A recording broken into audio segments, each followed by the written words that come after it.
Hello, friends. I'm going to be reading excerpts from a blog that was first published called When Belonging Costs Too Much, Discernment and Harmlessness on the Path of Awakening. And the cover shot is a picture from Mother Rosemary, and that picture is a reminder for me that integrity and harmlessness can remain even when everything else falls apart. When the worst had unfolded in the monastery and I was searching for ground, I went to go see Mother Rosemary, a dear friend who had lived as a professed Anglican nun for 40 years. She knew our Buddhist community and she listened quietly as I shared my story. When I finished, she said only one thing: you have to follow your integrity. A few days later, she sent me a painting that she made, and to me it carries the essence of her counsel, a vision of integrity shining through confusion and pain, of light breaking through the swirl of belonging and loss. It was an image I returned to again and again, a reminder that discernment and harmlessness can remain steady even when everything else falls apart. As nuns, we watched men arrive, sensitive, respectful, deeply committed to practice. They came with humility and reverence. But within 3 years, most had joined the pack. What began as genuine humility slowly hardened into subtle dismissal, entitlement, and superiority towards the nuns. I came to see that something deeper had shifted. The longing to belong had quietly overtaken the aspiration to awaken. This is not a flaw unique to monastics. It's a deeply human pattern. The pull of belonging runs through our nervous system, our histories, our very sense of self. We fear exclusion more than we fear self-betrayal. And once a group's consensus solidifies, it doesn't just guide behavior. It becomes culture, a way of being, a lens through which everything is seen. Culture forms not only through what is said, but through tone and body language, through shared memory, silence, ritual, and unspoken expectations.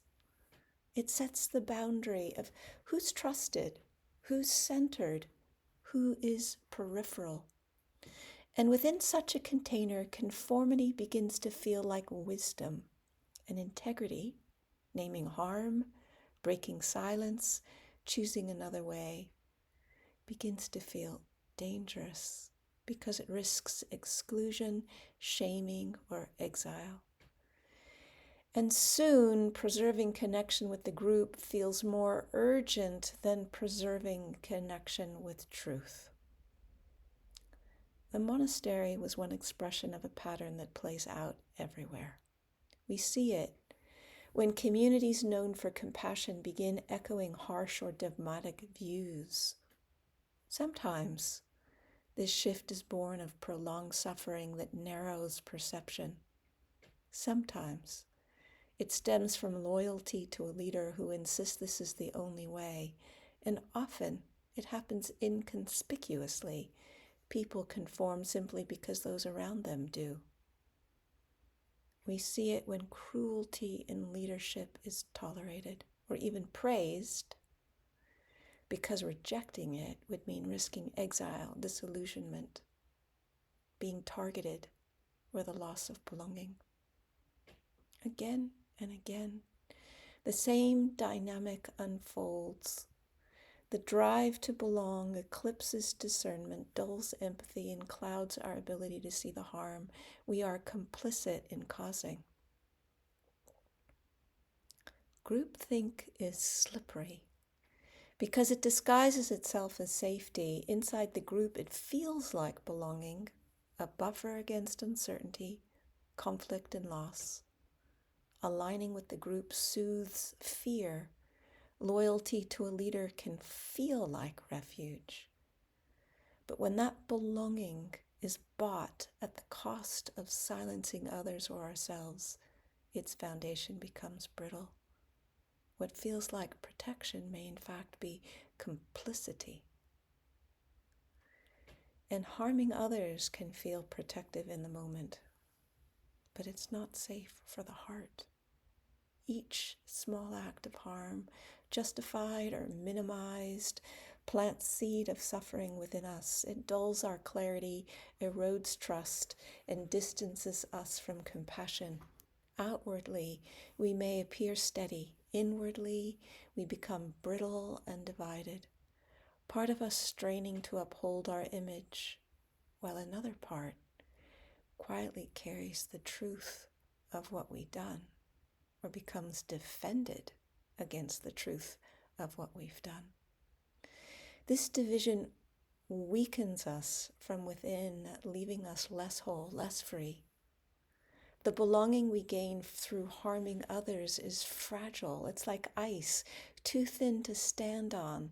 It appears solid until it cracks beneath us. Fear may keep us there for a time, but the heart cannot rest on such ground. True belonging is like fertile earth beneath our feet, steady, nourishing, alive. When we participate in this dynamic, we're not merely protecting our place, we are reinforcing the very poisons the Buddha urged us to abandon. We deepen delusion, we harden aversion, we close the door to compassion, and we move further from freedom. But there are signs if we learn to listen, a knot inside. It's the tightening of the throat or stomach when something feels off, the hush of agreement, when honest exchange is replaced by silence or repetition, recycled language, when slogans or borrowed phrases replaces lived insight, the erosion of respect, when conviviality gives way to dismissal, superiority, or entitlement, a shift in values, when loyalty to a teacher outweighs commitment to ethical conduct, protecting appearances, when preserving a tradition or its reputation matters more than upholding its core values, avoiding accountability, when misconduct is minimized or ignored and consequences disappear. Yet noticing is the first act of freedom. It interrupts the spell. It brings what is hidden into the light.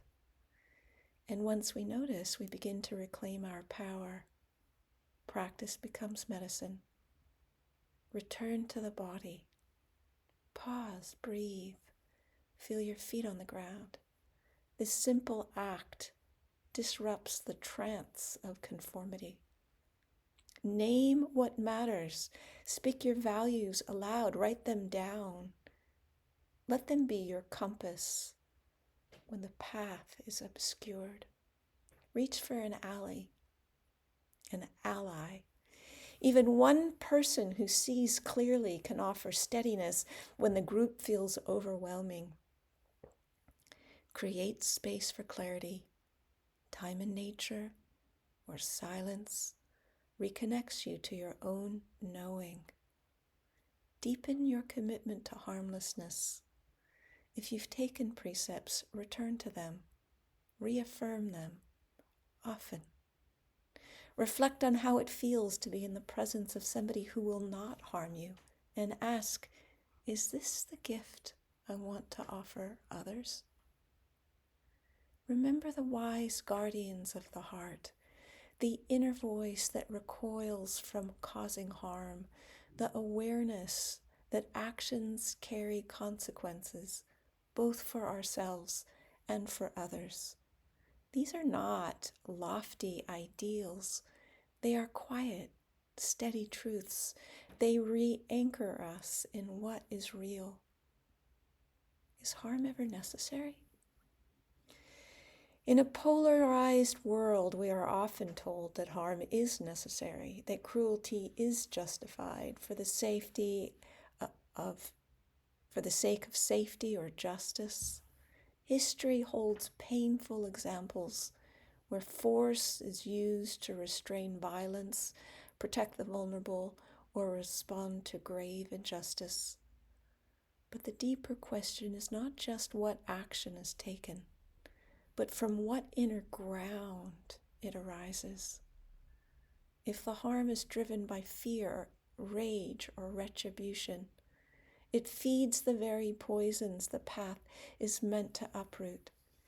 Even necessary restraint, if grounded in compassion, for both the vulnerable and those who cause harm, carries a different energy. It can be fierce, but not cruel, protective, but not punishing. Harmlessness can be sharp, clear, and strong, but its aim is always to minimize harm, to resist dehumanization, and to hold the sacred weight of our actions. Belonging built through cruelty is an illusion. Real refuge is rooted in integrity. So let me tell you a little story. In 2008, during the Pavarna ceremony, which is a Buddhist ritual where monastics traditionally invite feedback from one another, the monks had altered the tradition in ways that redefined it as a tool for subjugating us nuns. When the moment came, I couldn't stay silent. I bowed my head and I said respectfully but clearly, I cannot find a place of integrity from which to participate. Outwardly, I lost nearly everything. I became a target, I was coerced, I was isolated, and eventually left the community I had devoted my life to. But inwardly, something essential remained intact. I had not betrayed what mattered most.